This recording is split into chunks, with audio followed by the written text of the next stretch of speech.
How often have you heard supporters of Israel complain that Israel is losing the PR war? It has lost the hearts and minds of people in the West, we are told, especially the young. No wonder. All we seem to hear about Israel is bad news. Those most active in promoting a positive image for Israel believe that the right strategy is not to talk about the conflict at all. They want to tell the world that Israel invented the cherry tomato, that it is a leader in high-tech and medical research, and that Israel boycotters should throw away their computers or mobile phones, not because Israel has right on its side, but because the boycotters would be hypocrites if they didn't.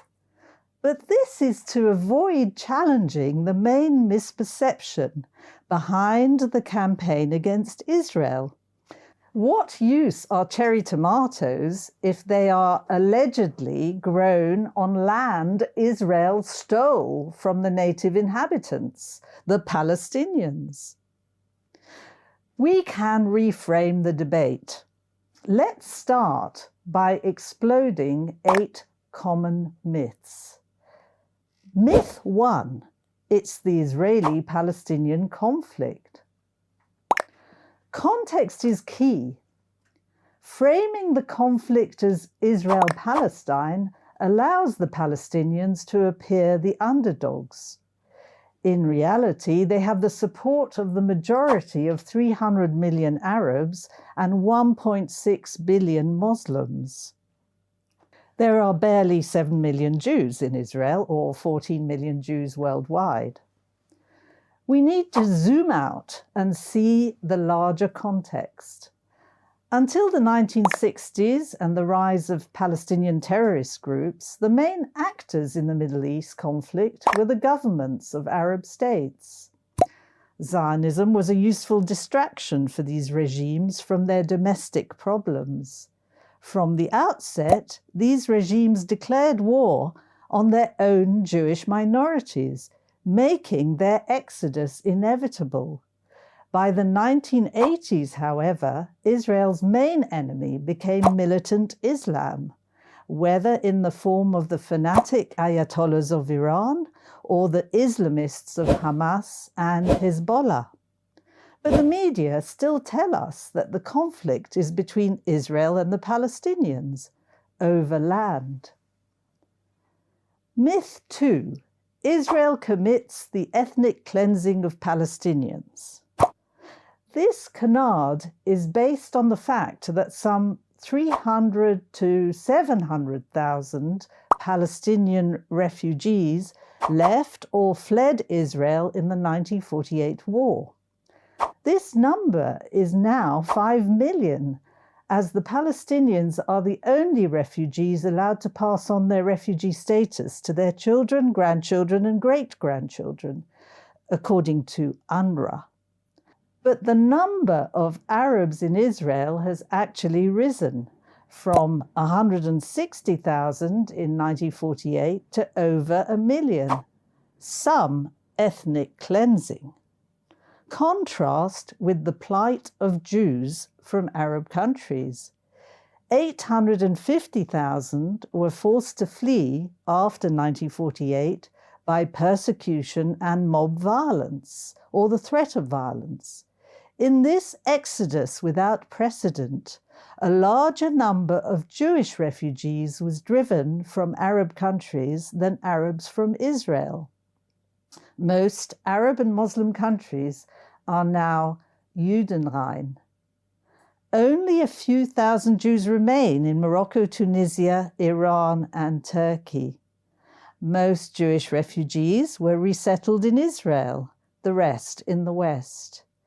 These figures of displaced refugees are relevant because they point to an exchange of populations in Palestine. Over 50% of Israel's Jews are refugees or descend from refugees from Arab and Muslim lands. Myth 3. There was no anti-Semitism in the Muslim world before Israel. Fez, Morocco in 1033. about 6,000 Jews murdered. Casablanca, 1807. Aleppo, 1850. Cairo, 1844. Algeria, 1805. Isfahan, 1910. Iraq, 1941. Libya, 1945. I could go on. These are just some of the violent episodes targeting Jews during 14 centuries of coexistence. It is patently absurd to pretend that Jewish communities did not suffer anti-Semitism until Israel was established. Moreover, until the colonial era, Jews were viewed as inferior to Muslims and had few rights. They could prosper under a benevolent ruler, but were always at his mercy. Neither can one blame Israel for anti-Semitism when minorities who had no Israel of their own, Armenians, Kurds, Berbers, Assyrians, Zoroastrians, Yazidis, Baha'is, have also suffered violence and persecution. Myth 4. Critics are only against Zionism, not Jews. You often hear people say, I'm not against Jews, only against Israel, or the Israeli government's policies. But it is a slippery slope from anti-Zionism to anti-Semitism. When we hear such rhetoric in the West today, we need to learn from the experience of Jews in Arab countries. In the 1940s, as the conflict with Israel intensified, Zionism became a crime. Jews were arrested on the slightest pretext as spies or traitors. Some were even executed. There were anti-Semitic boycotts. Jews were sacked from their jobs, stripped of their citizenship, their property and assets confiscated, bank accounts frozen. Travel was banned. Ultimately, however, even the most strident Jewish anti-Zionists were forced to run for their lives. This horrifying vision could become reality in Europe and even in the US if anti-Zionism becomes mainstream. Myth 5. Israel stole Arab land. Economists estimate that Jews were dispossessed of 50% more property and assets than Palestinians. In fact, some claim that Jews lost privately owned land confiscated or seized in Arab countries, amounting to 4 or 5 times the land area of Israel itself.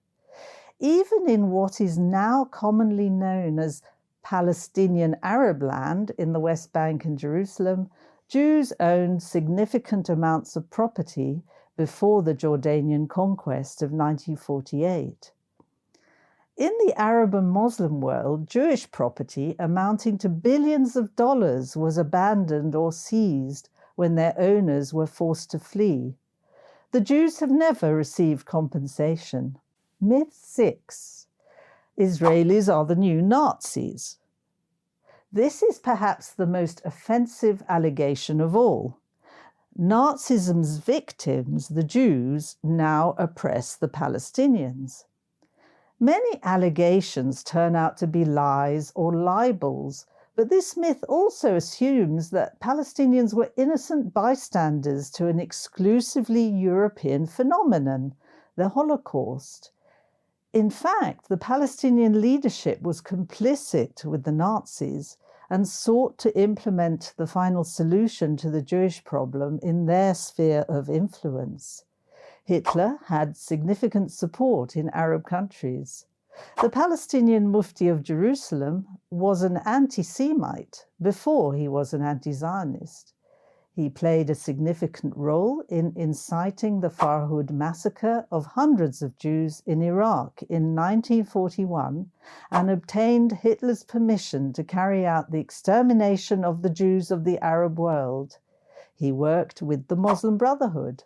This organization, founded in Egypt, was inspired by Nazi anti-Semitism and incited riots against the Jews and Copts from the 1930s onwards. Their legacy is still alive today. Myth 7. Israel are white settler colonialists. The post-colonial myth that Jews came from Europe to displace native Palestinian Arabs has gained currency in Western universities. It ignores the fact that the Jews have been the only people to consider Israel their ancestral homeland for 3,000 years. Even during their sojourn in the European diaspora, Jews were considered exotic outsiders and people of color. Jews are an indigenous people of the Middle East and North Africa with a continuous presence in the region since biblical times. They predate the Arab conquest and Islam by 1,000 years. Like other indigenous peoples, Kurds, Berbers, Assyrians, Jews were Arabized and under continuous pressure to convert to Islam. Far from being Western colonialists, Middle Eastern Jews were victims of a form of Muslim colonialism called dhimmitude. This relegated them to the bottom rung on the social ladder. In tribal areas, they were effectively slaves. Elsewhere, under the dhimmi rules, they had few rights. In the 19th and early 20th century, white colonialism liberated Jews from dhimmitude, but this era was short-lived. Myth 8. Jews have no right to a state. This canard is based on the misconception that Jews are a religion, not a people. But Jews are a people with their own history, language, and culture. Like other indigenous, non-Arab and non-Muslim peoples in the Middle East, they have every right to self-determination, all the more so, in fact, because Israel rescued vast numbers of Jews from persecution.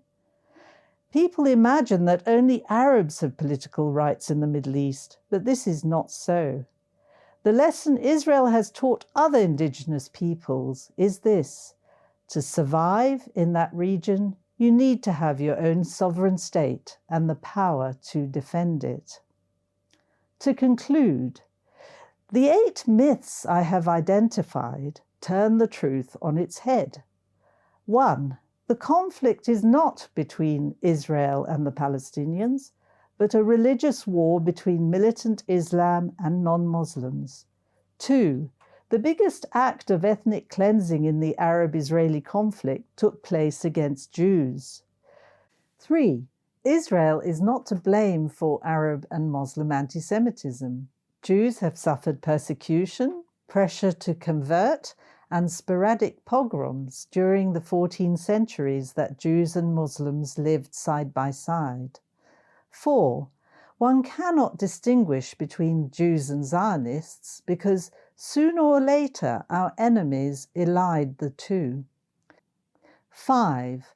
Jews had more land and property stolen from them than Palestinians. 6. The Nazis inspired the anti-Semitic genocidal intentions of the Palestinian Mufti and the Muslim Brotherhood from the 1930s on. This legacy is still with us today. 7. Far from being complicit with white colonialism, Jews were victims of a form of Muslim colonialism called dhimmitude. 8. Jews are an ancient pre-Islamic Middle Eastern people with the right to self-determination.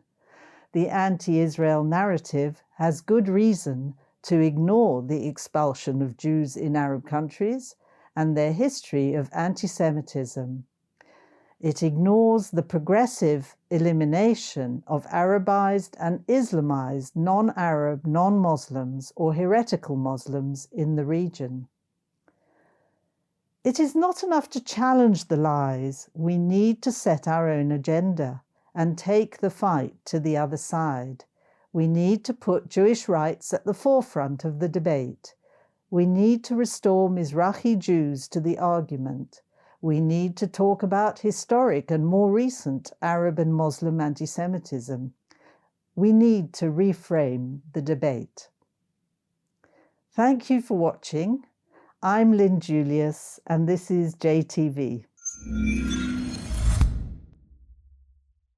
To stay up to date with JTV content, Click subscribe here if you're on YouTube and hit the alarm bell. And if you're on Facebook, hit the like button and under following, click see first. If you enjoy watching JTV content and want to help us continue to grow, please consider making a donation to us by clicking here.